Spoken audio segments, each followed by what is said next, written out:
how bad are these companies, and at least now we have an idea of how they can exert their control, at least the potential of Pretty it. bad. We're yeah, pretty bad. We're probably Well, this will be a long one. We'll make a follow-up episode in 30 years from now. It's like I was right, hooray! If you didn't know, this is good. Yeah, there's like meteors in the background. Britain's on fire. The sea level is like Yeah, exactly. is You can at the see it in the window. window. Yeah. That'll be a good one.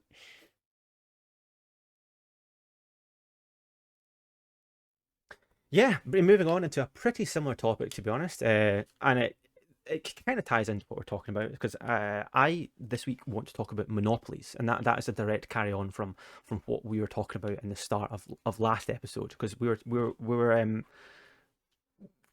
we were talking about our episode, we basically started talking about the first question was what's wrong with the world, in terms of finance. Look around at the financial climate. What are your general thoughts? And what my mind pinged onto like monopolies. I felt that there are like really really really big powerful companies out there that have too much influence, and I was like that's wrong. That's all really I knew about it. So this week I wanted to choose this as my topic and maybe have a little bit of a deeper dive. And I suppose what I would really I don't know how likely this is going to be, but I would like to try and think about monopolies and maybe think of places where they might be suitable or alterations that can be made to them in order to make these things good for the world as a whole. So before we even start talking about it, what can you give me your definition of what a monopoly I was? was just about to ask you what to define a monopoly there, just so that I Right. was clear. Okay. Yeah. Okay. Well, actually, it's super, super simple. A monopoly is just literally when one seller dominates an entire marketplace, whether that's providing a good or a service. Right. And by dominates, in order to be an actual monopoly, like a pure monopoly is a company having 100% control over a market. In reality, this doesn't happen very often. Most of the time, it's actually called an oligopoly, as in like an oligarch, like a Russian oil oligarch. So it's an oligarchy, and that's where you have like 4 or 5 companies that all have Sure. the majority's control. In order to have what's called monopoly-like influence, you have to control more than 25% of the market. And the whole crux of this entire thing is that things start becoming unfair when businesses become too powerful. They have influence over the markets in which they're able to make decisions which make it unfair for competition to spread in that market. The whole idea, from what I understand, the whole idea of capitalism is that the market will solve itself. If you have one company that starts selling something and a lot of people buy it and then they raise their prices, you will have a competitor that comes in, starts selling it for a lower price, and these things just sort themselves out. There comes like these natural conclusions. And from what I understand, some people, like hardcore capitalists, they believe that like the market is omnipotent. They believe that these things just like they will solve themselves out. But we now know that that's clearly not the case. There are companies which they exert so much influence that it becomes basically an unfair playing ground. Second, lost my notes here. So now that we've got a brief definition of what monopoly is, I've looked through a bunch of examples, and what's mental about them is that there's so many various examples. There's so many different types of ones out there, but definitely within the last 20 years, I suppose, it definitely feels like it's become like the era of the tech monopolies. We've got like Google, we've got Netflix, which in each one of these completely dominates one of their areas. So to me, it kind of feels like technology must be enabling these in some type of way. I don't know. We know that the number of monopolies in the world is increasing. That's been happening consistently for the last. It was around about 20 years. First question to ask ourselves is, why is this happening? Is this tech makes sense, right? That's where my mind goes to immediately. But how would that enable a company to gain larger influence and become all powerful and consuming? I guess as a company becomes like more global, like you think as a company like Amazon becomes like a globalized corporation, Sure. it must be able to find the ways in which it can exploit all the different markets to become more efficient. So, like a company like Amazon, I think was Amazon based in the US? I think it might be. Yeah, with books. So, like Amazon starts off in the US, and in the beginning, it's like competing with a bunch of competitors that are like local. It becomes so big that it becomes national. At which point, it now has ways to do things that local companies can't. It then Sure. becomes like international, and it then has things that national companies can't do. It starts like outsourcing its products, and it Yeah, starts yeah, yeah. getting Hmm. different supply chains elsewhere. And then eventually it becomes this like globalized corporation, and the ways in which it finds efficiency is like so minute. It's like look at it for books, for example, like the place that, I don't know, the country that prints books the cheapest, and Hmm. that may, let's say for example, that's Bangladesh. You know, Sure. a company that's just like nationally in the USA can't outsource its like production to like Bangladesh, Hmm. so Amazon will just be able to like find different ways to do things that are more efficient in it. Maybe as things like globalize and as it becomes easier to do that, like technology is increasing to the point where commercial travel is like a really prevalent part of like trade now. Hmm. As these things have become easier, it's the bigger a company is, the easier it is for the company to find ways to do things better. And like these companies like Amazon and Google and that, they don't pay tax in the UK because there's like loopholes to get out of it. And it's like they start like moving their money in ways where small companies can't do that anymore. They've got like offshore bank accounts. It's almost like it's like when you see politicians that have their money in like the Faroe Islands. It's like the average person doesn't have that because Sure. Yeah. they don't Exactly. have the knowledge to be able to do that. The rich getting richer. Whereas someone that has the money can do that, can go away and they can find these loopholes and ways that smaller companies and smaller corporations just can't. They just can't do that. You know, it's not Hmm. within their skill set. That makes perfect sense. On the top of it, it's quite easy to even understand without looking at any specific examples of like why a larger company it has more influence over what it's selling. And from like a purely theoretical point of view, the more influence you have over the products you sell, the more power you have. Is because you are able to like set prices. You're able to control the distribution on the market. If you're selling the majority of the market, that means all the financial information of that market is in your hands. That means it's harder for competitors to make financial predictions. So like it makes a lot of sense how these things end up snowballing.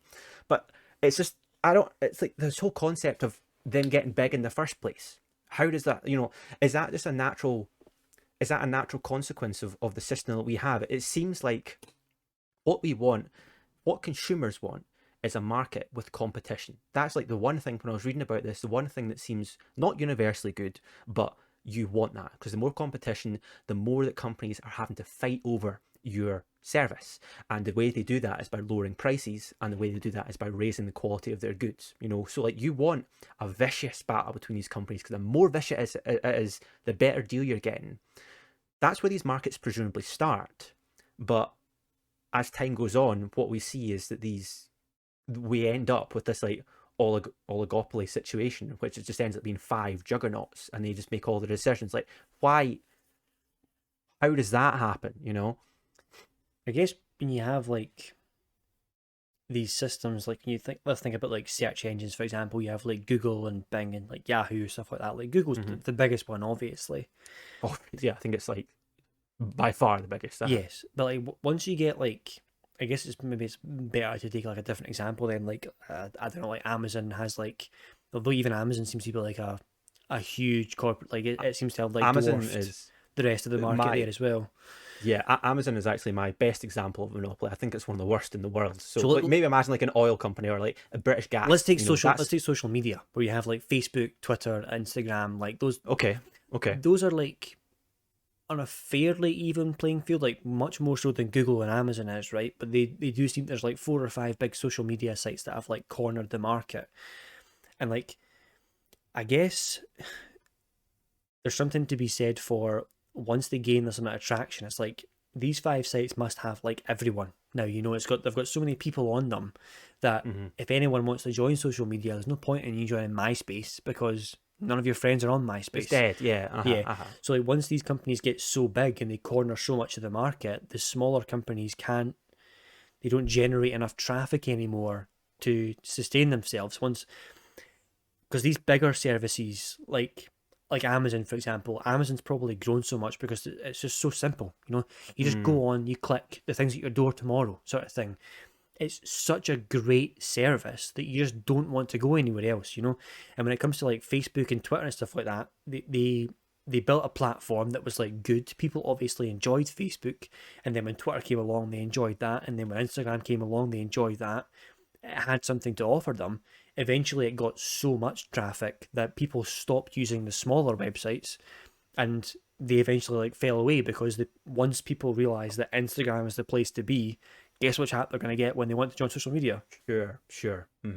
I I read about a similar analogy to that. It wasn't using social media because the thing I'm realizing is that these monopolies, they operate differently in each different market. You know, like They a have to, monopoly yeah. for social media is extremely different from monopoly on cars. And the scenario I told about was cars is because it's basically talk about we want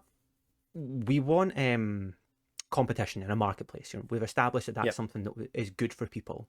The thing about competition is that there are winners and losers. Yep. You know, that's the definition. And it's like you said, like a new social media company like TikTok came out, that was a winner. That just ticked all the boxes that people wanted to see. And as a result, you probably saw migration from other platforms to the platform. If there's winners for TikTok, there must be losers because there's only a set number of people in the world. They're not going to constantly keep increasing new users. So these companies that fail, the example I was looking at was car manufacturing companies. So It's probably imagine a good like, one to take, yeah. yeah, because it makes more sense in social media in this regard. Yep. Because imagine like back in like the 1940s in America, there's like 100 different car brands. These days there's like five. For whatever reason, a company would have implied whatever sort of strategy in order to make money. It would have been a risk involved, and they would have chosen an incorrect strategy, and the business would have failed. Well, you know, first things first, what's going to happen with those employees? You've got 5,000 employees that are trained at building cars. They're probably going to go to the company that's won your business because they are growing now and they need people They to need build jobs, yeah. cars. Yeah, like you've got all the second-hand equipment that's getting liquidated. Once again, where's that going to go? It's going to go to the company that's won. So you effectively have like this Amalgamation, yeah. yeah, you have this situation where like the big companies, the winners, eat the losers, you know, and like they conglomerate them into them. And this is how you probably do start with markets that have like hundreds of different companies in them, and they just start bunching together like cell growth or something until you end up with like this situation where there's a dominating class, I suppose, of them. And Cars is quite a good one as well because there's more. It's not just like Amazon is a website where you like order stuff and it's like, well, it's about, there's like a service. It's like, I want this. Can I get it on Amazon? The answer is yes. Can it be here uh, tomorrow? The answer is yes. And it's like, there's nothing else I'd want from that service, and I know that Amazon are going to provide it, so I'm going to go to Amazon. Whereas when it comes mm, to cars, the customer base for cars must be like really different because you have loads of things to consider there. You have like price, you have like its endurance, like will it need maintenance down the road? You have aesthetics, you have performance. Like there's loads of different people that are looking for different things in their mhm, cars. So yeah, it's a sort of it's a wider pool of companies that probably no one company is going to win out in terms of cars because some folk just love German cars, some folk want to buy British. exactly, You know, yeah. Hmm. there's all sorts of things people want there. Whereas when it comes to a company like Amazon, it does one thing: it delivers Yeah, shit to your door. And if it yeah, does it if it does it in a perfect way, then it's going to you're eat going to out all use the it. competition. Like I'm not Yeah, going to go anywhere else. You know. yeah, there was something to that. I remember actually reading about because the idea was that you can have there are some scenarios, and this is actually a point I was going to get to, but it perfectly matches up with here. There are some scenarios in which you can have what's called like a competitive monopoly landscape, and this is where this kind of like oligarch, all whatever it's called, this type of scenario where you've got like maybe five companies that are all competing against each other, and the idea is that the things that monopolies do, which are usually bad for people, you know, like they increase the price because there's no competition, or they like set prices, or there's not enough information going around, is subverted when you have five monopolies, you know. And the best example is British supermarkets. That was the best example I could find. It's because there's five. There's five brands of British supermarkets in the UK, and you're basically going to find no others. You know, they very much, each one of these has a huge degree of monopoly-like influence, but still they are in an extremely highly competitive environment, and also they're not selling the same products. You know, there is differentiation. If you want like the cheapest, you go to Lidl's and Aldi. If you want to go to the top of the range, you've got Waitrose. If you see people prefer Sainsbury's, like each of them have selling points, unique selling points, and you'll basically find this scenario in which there does seem to be opportunities for certain companies to to flourish. And supermarkets is a great one of these. Another one is that you can think of like utilities. So it turns out actually that there are scenarios in which sorry, I'm repeating myself. There are scenarios in which like these monopolies are actually the best financial outcome that you can choose, and these basically most of these involve like utilities. So imagine you've got like electricity. The startup prices are absolutely massive. The potential savings in economies of scale are absolutely massive. It doesn't make sense to have 5 competing companies to move into Glasgow and set up electricity companies, and then 30 years down the line, only one of them exists because the competition has died. It's because then you'll have billions of dollars that will shat out of the economy. You want to have it makes sense for the government to try and establish one monopoly Okay. where there's one gas company and they are able to maximize the economies of scale by dealing with the largest volume possible. It's because it's in the government's interest that people have these utilities all the time. And the way that we basically get around these companies taking advantage of this is by strong government legislation. This is why, like, when Asda tried to buy like Tesco's, the government was like, no, no, no, no, no, no, no, you cannot do that because you will be forming a monopoly. So there are scenarios in which is a positive thing. The difficult issue is that it seems that that's pretty niche. You don't often hear about, for instance, like for me, it's tech. It seems like tech monopolies are just lead us to this situation in which you're able to take advantage of the competition. Actually, if I can give you a really good example, you mentioned Amazon earlier, and for me, like, Amazon's like an absolutely fascinating example of a monopoly, because you're right, they only do one thing. They deliver items to your door extremely quickly, but at the same time, they also do everything, everything you can imagine that you can buy as a product. Amazon special. It doesn't specialize in, but they have their finger in that pie. And what I want to get onto is talk about how companies. One of the ways they grow is basically called integration, and that's by buying. You've got horizontal integration, which is buying the entire supply chain, or vertical. Oh, sorry, opposite way around. Horizontal is where you buy competing companies, and vertical is where you buy the supply chain. So, like, a great example of what Amazon did in order to grow is that it will. I realize that this isn't. I'm starting to tell you the story, and I realize that this is actually not trivial and somewhat complicated. but anyway, okay. Start from the beginning. Imagine we have, and this is actually a true story. In America, years and years ago, there used to be a website called diapers.co.uk. And it was basically an online store that was able to sell diapers to American citizens really cheap, because they didn't. It wasn't brick and mortar. It was like the early days of the internet. It was one of these like startups. It happened during like the dot-com boom, basically, and that's where a lot of people got nappies online. Amazon realized, because they are e-commerce and they want to dominate all e-commerce markets, they're like, fuck, these fuckers are getting a lot of our money. So they offered to buy them. And they're like, okay, we'll buy your company for $400 million. They're like, fuck off. We're going to make more money out of that, so don't even try it. This is where Amazon realizes we're a monopoly. We don't need to take their offer. We have such control over the marketplace that we can actually force them out of business. So what Amazon did was, for 6 months, lowered the price of all the diapers, the nappies that they sold, by 30% on the website. They took a loss for 6 months, and they could do that because they were making money in so many other areas. Their coffers were so fucking full that they basically had this ability to sell at a loss, and it's called predatory pricing. Eventually, this diapers company, everyone was buying diapers, went to Amazon because they weren't making any money. So Amazon went back to them and says, okay, are you sure? Are you sure you don't want to sell? Of course, they sold a lesser price than they originally intended to sell. So now Amazon is sitting there with the diaper sales they currently have, and they've bought diapers.com. So they basically have a monopoly on all of the nappies that are being sold in the world.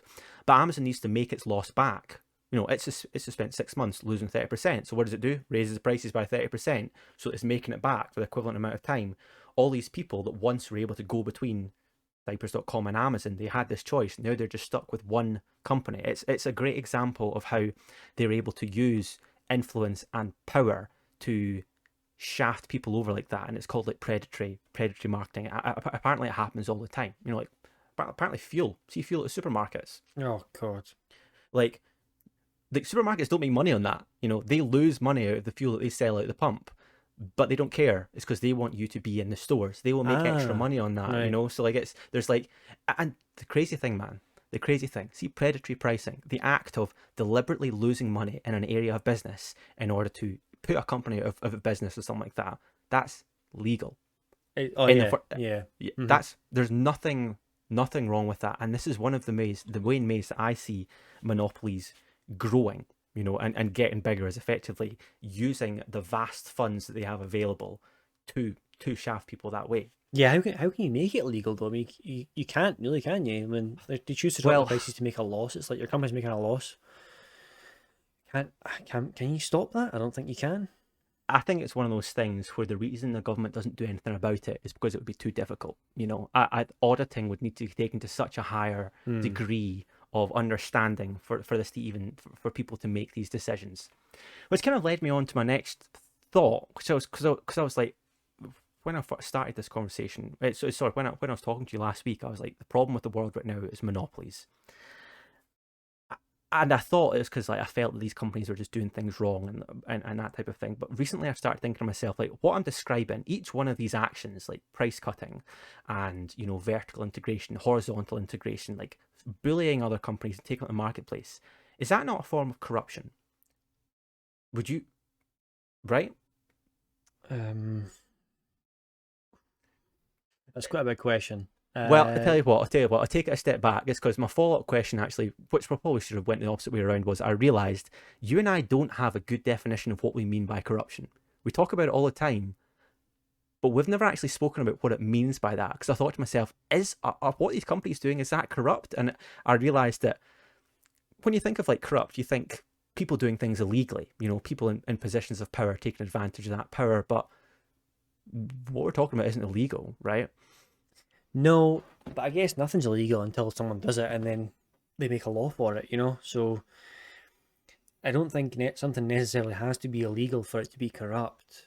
I think horizontal integration sounds okay to me. I don't like when you say like as the government stopped like Asda from buying Tesco. That sounds like a good thing to do. Yes, okay, okay, uh-huh. Um, I don't think is it possible to like completely wipe out the entire rest of the market, like in any As I sphere said, these days. as I said, monopolies are extremely rare. They don't exist. Most of the time, you'll just have a company with much monopoly like influence. So sure, if a company has 90% of the market, there will always be 10% of people that are like, we don't want that company. We will go with anything else. So no. If something had like 90% of the market, I would have to assume that it would be quite a niche market for the company to have that much influence over it. No. This is going to blow your mind. Okay. So first things first, Amazon deals with 50% of e-commerce that happens online. Okay. Of every single transaction that's made with e-commerce, Amazon accounts for 50% of it. There are certain areas in which Amazon over the years have basically tried to dominate. And each of these areas I'm going to name, Amazon has an over 90% market share of every item sold online that fits underneath this general category. We've got home tools. Right. Crazy. Amazon, all the home tools. Men's sports shoes. Amazon, again, 90%. Okay. Skincare products, like this type of shit you'd buy Yeah, at that, Boots, that people makes just go sense. Yeah. straight. Batteries, Sure. golf Batteries equipment. batteries are expensive. That's why. Yeah. Golf equipment. Sure. Yeah. I don't. Okay, I take your word on it. Cleaning equipment again. It's That the one type of thing seems where people weird. just jump. Wouldn't you just get that at Really? the shop? Surely. Wouldn't people get batteries at the shop? Oh, yeah. But like I Yeah. say, batteries are expensive. Like if they're cheaper online, they're expensive enough that I'd be like, I'd maybe get that online if I was buying a lot of batteries. I sure. I guess you're right. You're probably the thing about Amazon is that you do, because they have market share like this. Sometimes they actually can save money. That's the thing about this, is that the fact that Amazon has this like dominance in the market doesn't necessarily mean you're going to get shafted. It just means you have the potential to be shafted, and it's just unfair for competition and follow up. Like it's not just like when we talk about the money, it's not just the money that's affecting here. Like when a business like Amazon is selling 90% of the batteries, it's so much less likely for there to be innovation in battery storage. There are no competitors that are trying to trying to come up with a new type of battery cell that has 50% longer lifetime. It's because they're just being bought from. Okay, So, batteries isn't a but good are example Amazon here. manufacturing the batteries as well? Okay, that's what I was saying. It's not a good example. It's because obviously Yeah, Duracell and Energizer, yeah. they compete with each other. But you know what I mean? Like having, if Duracell was to have 90% of the battery market as opposed to just 50%, then there would be much less competition. If there's only the battery market is dominated by Duracell and Energizer, and right now the only innovation happens is when one of them brings out something to innovate them. They'll bring out something, the other one brings out something, as opposed to a marketplace where it was true innovation. There was like 100 different companies working on their own formulas. So there are things that do stifle. So we're talking about prices; they get worse. Because Innovation gets worse. because I don't know if well, Amazon deals specifically in like e-commerce as well, like you're saying. Mhm. So what I wonder how much of the market is like e-commerce, because the reason that I would be inclined to go to Amazon now, I've recently started purchasing. So we spoke about obesity one episode, and I spoke about how I've been on a health kick for the last few years, and I on this health kick, I like because like sugary sweets and things that are like things chocolate, things that taste good are like bad for you. So I've started buying like these protein bars. They're like chocolate protein bars. So they're not real chocolate bars, but they're like I've got used to them to the point where like Yeah, they're chocolatey they flavored. feel like a treat now, yeah, sort of thing. But Sure. they're like super expensive. If I go to see if I Okay. jumped into like Asda, or if I was to go to a garage to buy one, it's like Hmm. 250 a bar, Hmm. and that's for just for like one bar. Yeah, So they two, are. and they're Yeah, they're expensive. ridiculously Yeah. expensive. If I jump onto Amazon, I can get a box of 12 of them for 16 Yeah. quid. So No. we're talking about under 150 a bar now, and I'm like, that's like a reasonable saving to the point where I will go to Amazon and get that.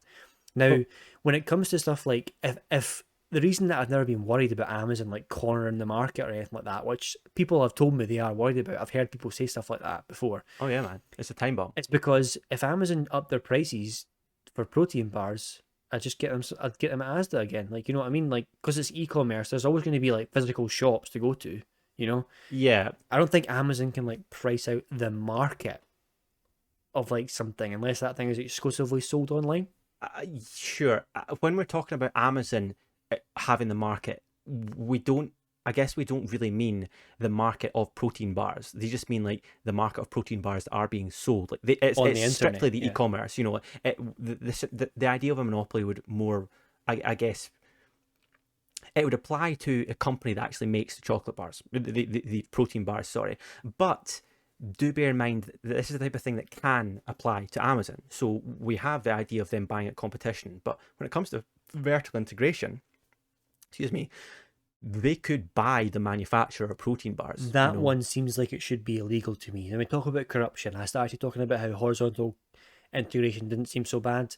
Vertical integration seems horrendous. To be able to buy a supply chain, especially if there's only one supply chain, or Mm-hmm. if you start buying out all the supply chains and you start determining the price before it even gets to the market, that seems I don't see like how it that's should be any illegal. different. Like if so for instance, this like scenario in which Amazon bought these like nappy companies, they effectively did the same thing. It's just that they bought the main suppliers. Like they controlled the market. They were making 90% of sales. So even if a competitor came in and started buying from a factory that Amazon was buying from, Amazon would just be able to reduce their prices and game out this other company. So like, I feel that there's like an equal degree of corruption there. To come back to that conversation of corruption, the way that I'm kind of like try to look at it is that it's not to do with money. It's because you can be corrupt without wanting to make money. I think. For instance, like like a lecturer fudging their results in a paper, they're not going to make money off of that, but that's a form of corruption, right? It's Sure. so it's not to do with money. It's not necessarily to do with laws either, because you can do something legal that I would consider corrupt, and some of the actions we talk about in the guide definitely constitute as that as well. It's not necessarily for personal gain either, and not necessarily for social gain, like societal gain. There are scenarios in which each of these, like what I read about, one example is like, see, a policeman that like decides to lock someone up overnight because they get a bad feeling about them. They're not doing that for for betterment of themselves. They're doing that for a perceived betterment in society, and that's just as valid, another form of corruption. I think we can only really define corruption on like a moral basis. I would always say that corruption has to benefit you in some way, though, right? Or it has to have a perceived benefit, something that you perceive as a benefit for you. Like, there's no reason why a lecturer would like fudge the test scores unless he wanted to like increase his class's average, or he was getting bribed on the side. There would be something along those lines. And like when Amazon's like doing things that are corrupt, they're doing things that benefit Amazon. Yeah, but that's exactly what I'm talking about. Like a lawmaker taking advantage of his position in the law to like keep someone overnight that they don't have evidence on. That's not necessarily, they're not going to get like a fucking big good job on getting that criminal perk in the cell type of thing. No, but you said that they have a perceived benefit on society for that. They live in society, ergo. No, sure, okay. I guess that's somewhat semantic, but Yeah. like, the point I was trying to make really was that it's like I think that instead of trying to think of like legal definitions or even personal definitions, it just has to be, think about this in terms of morality. Like I don't know any other way Yeah. of trying to define something as corrupt. I think I would define it now that we've said that, and you're right, we haven't defined it before. I'd Mhm. probably say it's something, being corrupt would be doing something that is against the way the system was set up. It would be acting in a way that was against the game. So it would be like doing something, like society is like set up in a certain way. Sure. You would have to go out your way to not act that way to gain something, sort of thing. So like the lecturer example where you look at the test scores, society's like set up so that we can put people into order based on how smart they are. Mhm. He's doing something to like interrupt that system that would benefit them, sort of thing. And the policeman's like seen the system, he's looked at the, like there's no lawful reason why he should be keeping this person inside right now, but he's seen a benefit to society to do so. So he's been corrupt, kept them in, and he's perceived a benefit for Sure. that. He's done something that was against the way the system was intended, which is kind of, I guess that's kind of what Amazon are doing with both horizontal That's and vertical integration. That's what I was going to say. Yeah, it's because what you're talking about. That I think that's is a good way of looking at it. It's because it gets rid of this whole like messy legal definition. It makes it a lot more abstract, but I think it is an abstract concept. The idea of corruption. It's funny because, as I said, we'd never thought about it before. So the next question I was thinking about, yes, like is the behavior of these companies. Is that corruption? And I kind of think it is. It goes against what the point of this system was there for. As I said, like that this is a result of capitalism. It's the result of a free market, I think. It's because it's like what we said at the beginning. Free markets, they have competition, and the idea is that it works out for people in the end. But what actually happens is that this isn't working out for people. This is just working out for companies. Companies are making money for like the money that should be going to like workers or staying in people's pockets is just becoming capital to make that business bigger. And the bigger it becomes, the more capital they have to become even bigger. Like that's money that's not being distributed in the way that we want it to be distributed. It is unfair in their opinion. So I kind of feel that there is a level of corruption there. I kind of questioned myself as well. Like, do you not think that? Do you think that size breeds corruption? It's because like a thing Yes. about all these, yeah, Yes. right, exactly. So that I thought that you would expect maybe monopolies just to have higher latent levels of corruption for that reason, right? Absolutely. But and when you're saying as well, when you're talking about earlier, you mentioned like auditors and how that would become like a really messy process. And on a very small level, I'm like, sure, we can't audit every single company. But you're talking about Mm, fucking Amazon, right? mm, And you're talking about Amazon like buying out this like was it diapers.com or something like that you said yeah, it was, yeah, when they were like buying them out, like it seems like that's fairly common knowledge. You went online, researched that, and you've like found it. It's yeah, like yeah. if the government was to like make that illegal, it would be really easy to audit that and be like, you just fucking you bought them out. Like, Sure, yeah. I although guess you're right. there's another issue with this as well though, where I think it's like lawful at the moment that if a company is found to like break the law, the fine that that company receives is like proportional to how big the company is and how much money the company makes. Up to a value. Yeah, so like if a company is to like break the law, I think there are like certain laws and regulations about how you can't you can't drastically affect the company's like business, which I think is like wrong. It's like was like just straight up wrong. Where it's like a company's gonna break the law, they should see that loss like in their profits. I think Yeah, yeah, yeah. We mentioned that briefly in the past. It's because I remember agreeing with you morally. I think you're right. If a company is caught to be doing something behavior that's considered like corrupt or obviously illegal, then this company needs to be punished fucking hard, you know. And if they've been shafting over people for years, they need to get fucking punished hard. But it's just antithetical to a government's interest to do that. You know, if a company if they like cut a company's profits by 50% one year, they're going to be laying off staff. You know, that's the first people that are going to go. And the government, the last thing they want is people losing jobs because they're trying to uphold justice, you know. So I think it's one of the ones that will never, ever happen. And it's one of those like inherent levels of corruption in all businesses, even. And it's probably manifested bigger for big companies. You know, for instance, it's like BA, British Airways, it has like, 15,000 staff or something like that. It's very much in the government's interest to keep that business floating. It's because if we have 15,000 extra unemployed people, that's going to fuck the final, the But if the you're only numbers. if you're only cutting into profits though, the business can still stand. Like if you don't if you're only cutting, Theoretically. yeah, and like if you're going to audit the company to the point where you're going to like figure out you have to find them, Mhm. and you're going to figure out that you they've broken the law and that you need to somehow drastically cut their profits so that they won't do it again.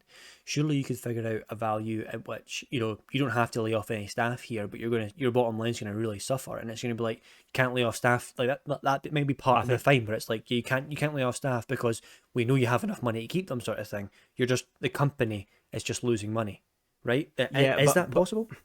I don't think so. It's because like so many companies they operate on margins which are actually surprisingly thin. You know, like for Oh instance, yeah. going back to airlines, like what would they have to do? They would need to start selling assets in order to pay a fine because they wouldn't be able to. They wouldn't be able to lay off employees, right? And they probably don't have a huge amount of money sitting in the coffers, and the money that does sit in there, they need it for emergencies, you know. So let's say they sell a couple aircraft to pay off the fine, and like that would be fine. But now that they've sold the aircraft, they're making less money, so they can support their staff less. You know, they've got less customers, so you have to pay people. I don't know it. I feel that when it comes to punishing these companies, I just don't think that's the solution. But also, I heard another theory when it comes to trying to deal with monopolies that was interesting as well. It was by like a guy that was doing an online lecture, and he was like, I think I've seen him before in like in a debate because I think he's a bit of a hardcore socialist, and he was really complaining that in the last couple of years, monopolies have been getting a lot of attention in the media, and people are saying that monopolies are the problem, monopolies are the problem, and this guy was sitting there and he's like, monopolies are a symptom. The problem is capitalism. You know, no, regardless, going back to that analogy we had earlier on, where you have competition, the big eat the small. The conclusion of that is a monopoly, right? You know, we have, yeah, and even if you break up a monopoly into a bunch of smaller businesses, surely these businesses are just going to eat each other again, and you'll end up a monopoly. Like this is, it doesn't seem like there's no solution to this. Monopolies to me seem like a natural conclusion now. Yeah, I'd have to agree with that. I'd Mm. also have to say I understand what the guy's saying when he's saying that it's a symptom and it's a symptom of capitalism. I think capitalism has to break down a lot more than it currently is right now for us to like throw it out the window, like sort of Sure. like throwing the baby out with the bathwater sort of thing. Like Yeah. I don't think it's quite at the point yet where it's surely it's not at the point yet where it's like unsalvageable to talk about that sort of thing. Where it's like if Amazon if Amazon does like as it has monopolized e-commerce, Mm. if it goes on to totally monopolize that and it starts like doing shit that it probably shouldn't be doing, Mm. then people can start looking at it and being like, okay, like maybe this is kind of fucked up. But like at the point where Amazon is right now, I know people are worried about Amazon like taking over sort of thing, but I think right now Amazon provides like a really good service. It's like I know what you mean. it's Yeah. like a really good website. It's really like easy to use. I don't know what the word I'm looking for It is. just gives value. It provides huge degrees of value to the public. Exactly. You know, like that. There's no doubt about it. It's Unfortunately, not at the point yet where it's like if it is going to take over, it's definitely not done it yet, sort of thing, you know? No, no. That's the thing. Like, I don't think we should be worried about these companies taking over. I think we should just be worried about what the effect they have on the financial climate. You know, for instance, it just means that competition is much, much harder. It means that fewer companies have much more control over the pricing. And sure, they might not necessarily be you enacting that right now. You might go on Amazon and most of the time see that they're like cheaper batteries, but at the end of the day, they do have a degree of control that they wouldn't have in another market. This is why on Amazon all the time, you know, whenever it comes up to a sale, all the prices get ramped up to get brought back down. In a real competitive market, that probably wouldn't happen. You know, it's because that's corruption right there. So it's one of these. I don't know. I agree that it does seem to provide a really it's great. I don't think we're at the end of the world right now. I just think we need to be aware of what the problems are, and I think not so much them like having complete control of dominance. It's the thing we need to worry about is the barriers that these businesses set up. I think that's their biggest indication of like the power they have. And if I can give you another example, it's because I thought I found a quite a nice one. It was basically talking about, imagine we have like four companies in a country in Scotland, like whiskey companies, and we say that company A decides to and we go along this theory of thinking in which the market will solve itself. So what we have is this company, they start lowering their prices in order to price out the competition. They effectively do that, and over the course of several years they make loss after loss, but eventually they're the only company on the market because they managed to outprice everyone. They've got all of the profits, and these companies just die. So then, what they naturally do is they ramp up the profits in order for the next couple of years because they're the only company out there that can provide the service. So they're making all the money. Like I touched on earlier, the idea here is that the market will solve itself. A bunch of other companies will pop up immediately after the other ones die. The competition will get reintroduced, and they'll just go to the same supplier that everyone's using, and they don't have 3 years of debt to deal with because that other company has been working out of debt in order to enact this. So the idea is that that company will die off, and the new ones, and the cycle repeats itself. The problem is that these companies like Amazon or like this whiskey company, what they do is they introduce barriers. You know, for instance, they buy the supply chain.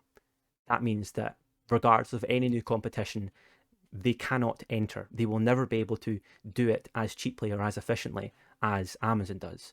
Or conversely, they do this predator pricing tactic, as we said, where they just happily take a hit. They're so massive they don't even need to worry about losses. So like these are the way in which they effectively make it harder for there to be competition in the market and there to be other administrations.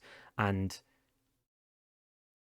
sure, I get it. It doesn't seem like the end of the world, and it's not. But I think it's just one of those potential ones that I don't know. Like you know me. A lot of times, I sometimes worry about issues that probably don't need worrying about.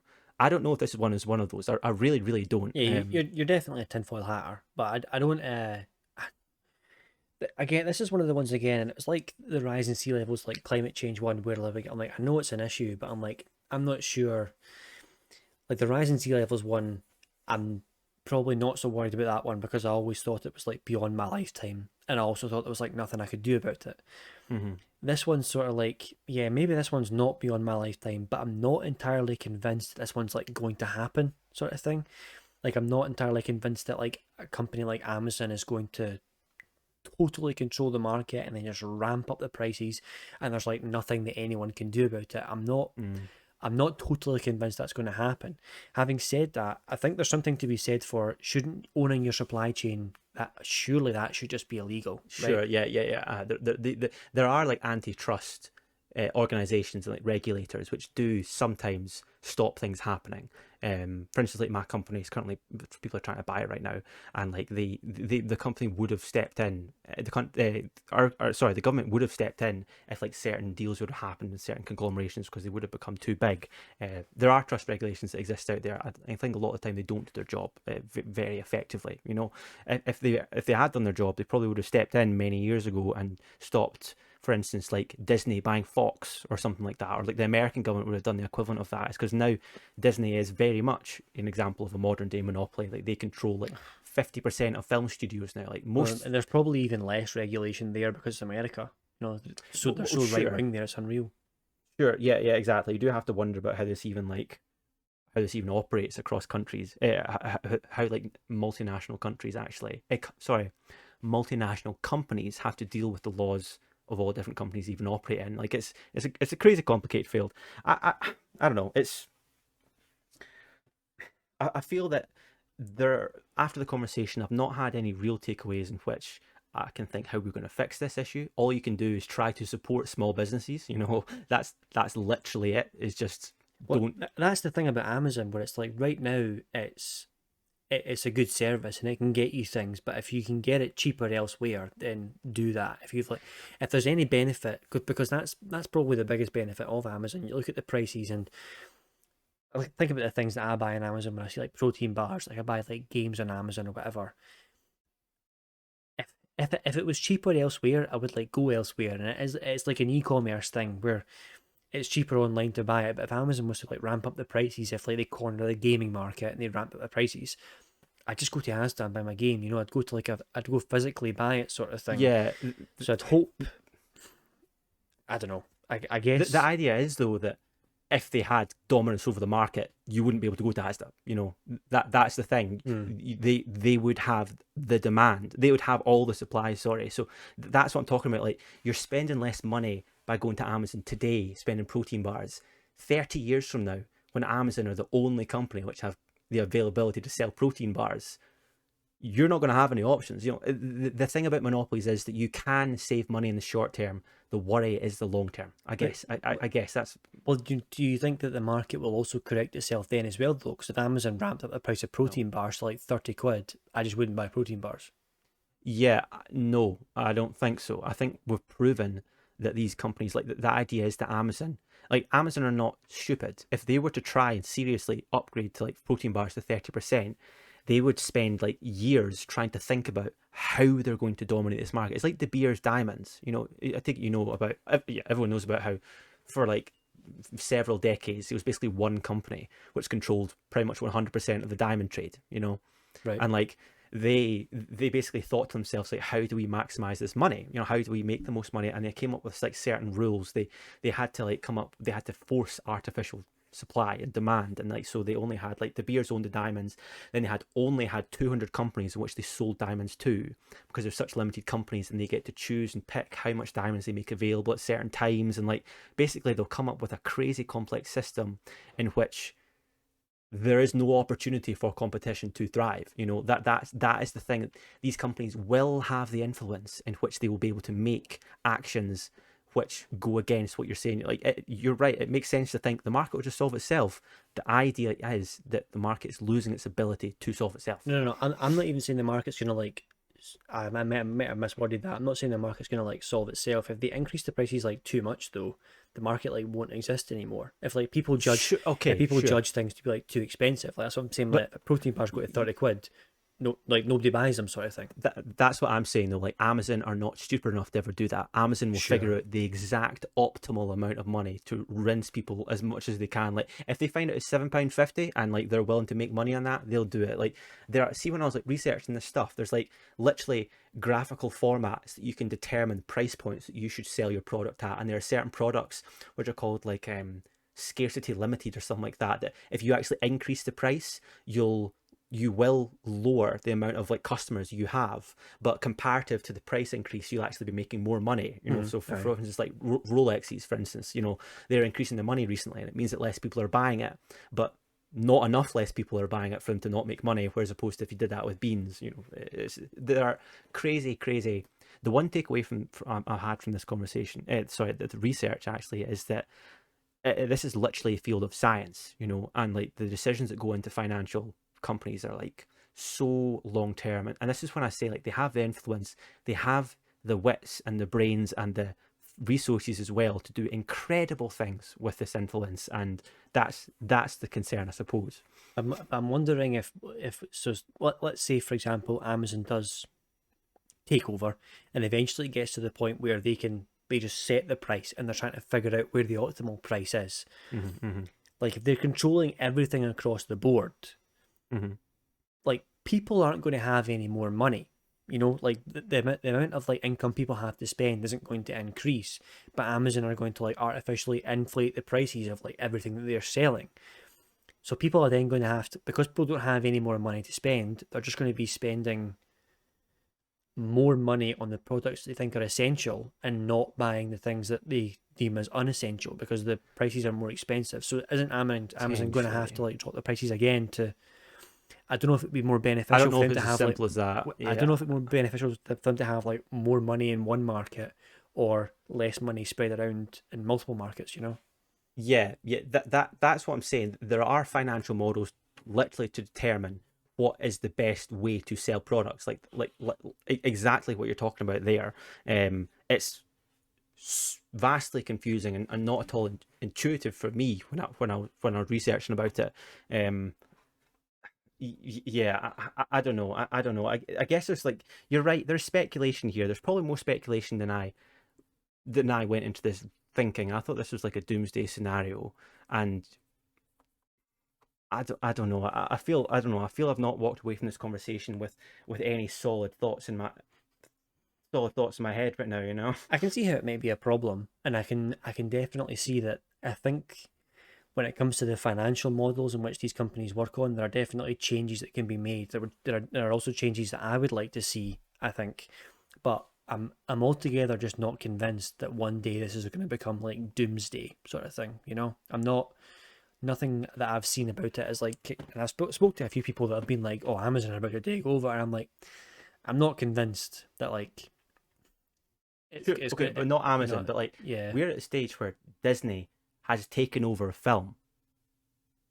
Yeah, but if it gets too expensive, then people just stop watching film. Like, you know what I mean? They'll just go to Netflix or something No, like that. Like, I don't think they will, man. I really, really don't. Like this was what I'm saying. Disney will never do that. They're too clever to outprice themselves. They'll find out how to milk people to the maximum extent they yeah, can, yeah. and they'll do that with complete control over any competitors. It'll be ultimately worse for the general population and be better for them. People will have less money in their pockets. It'll be more money in the pocket of Disney to make itself even bigger, to make even more control, to make them even more influence. And it's just like I don't. And like this is what is crazy to me as well, because like you always when we're talking about businesses, you believe that businesses are hardwired to grow every single year. How can you not see that tied in with monopolies being a problem? We talked about Oh, during like when we I'm talked not about saying it's not a corruption. problem. Yeah. Well, that's the point. Like when we talked about corruption, we're saying that eventually companies will do things the way they have to do things until eventually they need to keep growing, and that's when people will start like cutting corners and start doing things that aren't quite as fair or legal. If you are a multinational corporation that has so much leverage that you can effectively force other companies to make pricing actions in your favor, there's no way you're not going to do that just because it is capitalism, and we expect growth every single year. I guess I just have a little bit of faith that once this like corner cutting and stuff like that gets like so far that the market will reject it. I've got, I guess I have a little bit of faith in the idea that the market will, once something becomes that corrupt, once something is just driving profit for itself and it's like so explicitly there's no films anywhere else, everything's like Disney, Hmm. and like Hmm. they've driven the prices like right up to the point where like they think people will still keep going. I guess I've got faith that the market will like reject that idea, that the market it will no longer like adhere to it, and once people start like catching on to it, they'll be like, oh well, like, or they can't afford to do that anymore, or like they'll look at the price that films are these days and then they'll look at like the things that they have to give up to go and watch a film. Eventually they will stop giving up those things and they will give up a film. They'll only go and see like three I don't films know if instead they of will. four, and they'll do other things. I guess I just have a little bit of faith that that's how it's going to shake out. Yeah, maybe, man, maybe. That's it. Kind of comes back to my example about De Beers with diamonds. Like they managed to convince people, the first world, that they needed to spend thousands of pounds on a rock that they got from the ground that they had complete control over. And once they Yeah. did that, they spent years campaigning to convince people that you keep that forever, you don't sell it. So that means that there was never a second-hand market. Like these were like active marketing decisions they made over like 50 years in order to control an entire sector. Like it happens, What it what has happened? What happened. happened to them? De Beers. Yeah. Well, I think eventually the government. Did it intervene? I think it did intervene. It's because like De Beers now they no longer have control over the entire industry. It has been split up into different manufacturers because like eventually as well like it became like highly illegal. Now I think about it, it's because most of the dude. I'm sorry. I remember what happened. The reason that they had such control is because there were only a certain number of diamond mines found in Africa, and they basically extorted people and like they had cartels working for them so that every single new mine that opened up was owned by De Beers. It seems like a bit bigger of a problem than just going around the market then. Oh, dude, yeah, this was like it was. I think cartels are involved with every big business, by the way, but maybe that's another one. They're listening. Yeah, that's just straight from China.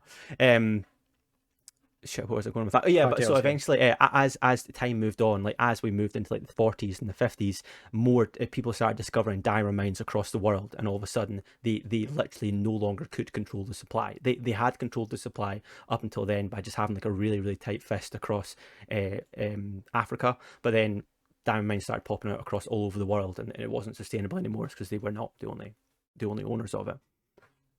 So it did solve itself. And dude, sometimes these things do solve themselves. For instance, like Microsoft. Microsoft used to have one of the biggest monopolies on like operating systems for computers. You know, it's because they basically, by default, for every single computer that was being made, they'd install their system, and like that was illegal. The reason they were doing that, they were like extorting people, and it was like shady stuff going on.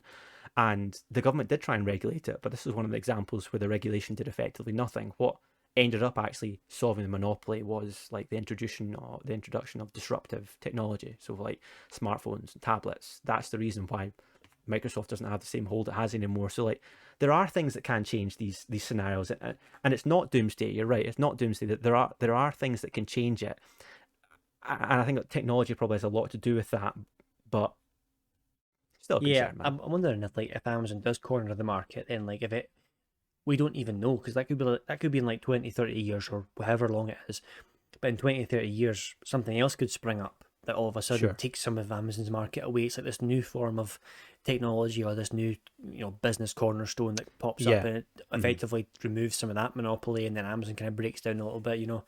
Yeah, the one drawback, I guess I just have a little bit of faith, to be honest. Like I do. I don't think we should be like getting rid of capitalism or anything like that. But there are definitely improvements we could be making to it. But I do have a little bit of faith in the system, even though there is corruption within it, and I think that is inevitable. I've got a little bit of faith in the system that it will eventually correct itself, as opposed to just fucking someone just taking over and then ruling the roost like forever, sort of thing, like consistently making money year on year on year. And I've got a little bit of faith, I think. Sure. Yeah, that's fair enough. As I said, I don't believe that any of these companies will be perpetual. I don't think anything can go on forever. I just worry about monopolies when they do exist and what they can get up to. But yeah, it's a weird one. And as I said, it was just a thought that really popped into my mind after last week. When we're talking about what's wrong with the financial climate, I thought to myself, how bad are these companies? And at least now we have an idea of how they can exert their control, at least the potential pretty of it. Bad. Yeah, pretty bad. We're probably, well, this will be a long one. We'll make a follow-up episode in 30 years from now. It's like, I was right. Hooray. If you didn't know, this is good.